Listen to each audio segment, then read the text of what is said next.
Hello Year 9. So we are now looking at food waste and leftovers. So following on from the 6 R's we looked at very briefly last week. So with our learning aids, we're looking at evaluating the ways in which food establishments can have a more positive effect on the environment. So that red section was last week looking at the 6 R's, and we're kind of going into this in a bit more detail. So explaining why it's important to reuse and recycle food materials and food products. So food waste can occur at every level of the food chain. So from where it's grown all the way up to you scraping food off your plate when you finish eating.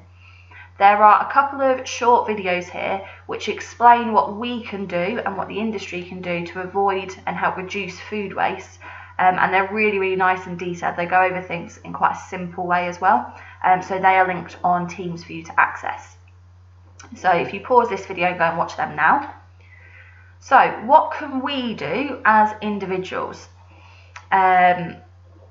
Most things can be applied at an individual level. In terms of the hospitality and catering industry, the biggest thing we can do is reduce the amount of food thrown away. We can also look about who we're dealing with in terms of producers, what we're doing in terms of making sure we're using correct packaging, that kind of stuff. But really, for food waste, it's how much food we are throwing away in the hospitality and catering industry. If you are a restaurant, you have an accurate ordering system in place, you are going to be ordering the correct amount of food.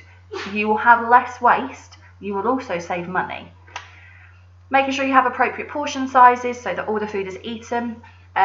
If someone doesn't finish the food as well, also having the ability to ask for kind of a doggy bag to take it home in, so that again it's not being wasted, it's having some form of use.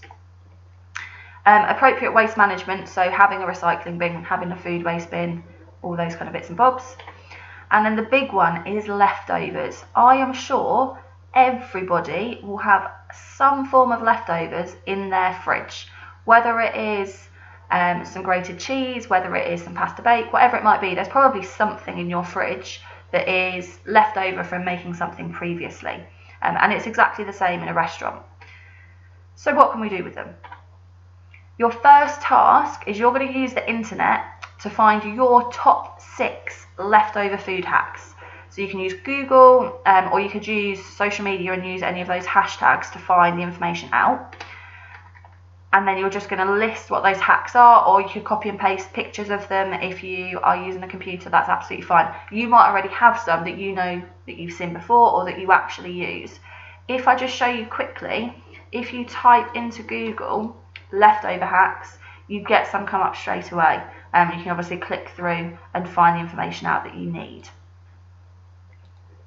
So pause the video now to find your 6 best leftover hacks. Don't just pick the first 6 you see, pick 6 that actually think that'd be quite good to do. I'm quite into having a try of that.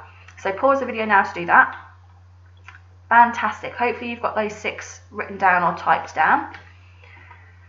Your second task is you're going to go and have a look in your fridge or your food cupboards at home, and you're going to identify 3 food items which could end up as food waste if they're not used soon. So it might be that they're close to their use-by date. Vegetables might be looking a bit soft and sad in the bottom of the fridge. You might have leftovers from a previous meal, or you just might have a very small amount of something left that really it needs to be added in with something else to make it into something. Using one of the food hacks you identified earlier in the previous task, you are going to come up with a new dish. And this is quite important actually. Creating a new dish from leftover food is far more exciting than just trying to re-eat the leftovers. I don't know about you, but I don't want to eat spaghetti bolognese 3 nights in a row just because I have leftovers. With that new dish, you're going to essentially try and eliminate the food waste from the food that you've come up with. You're going to sketch your idea out and label it, and so I'll show you an example. So this was actually in my fridge, so I'm sure most of you have seen the quesadilla hack that's going around on TikTok. So I had a little bit of salsa left, I had some grated cheese left over, and some tuna that had been opened a couple of days ago which needed to be used up before it was unsafe to eat. I also had some tortillas in the freezer so that they're not being wasted, and I just had some salad in the fridge as well. So this would be kind of you finding the pieces of information out, picking and selecting what you wanted to use. And then this is my quick diagram with my labels. So I've explained that the tuna needs using up before it potentially becomes unsafe, that it was a small amount of salsa, not enough for kind of a main meal, and then I've given a little bit of kind of an instruction at the bottom on actually how you make it. All right, so that should take all of the lesson, because you've watched the videos at the start. If you finish a long way before the lesson, either ask your teacher for a plenary task or an extension task, or have a go at seeing if there are any other leftovers in the house and using one of the other hacks that you found for task 1. Okay, thank you very much, Year 9.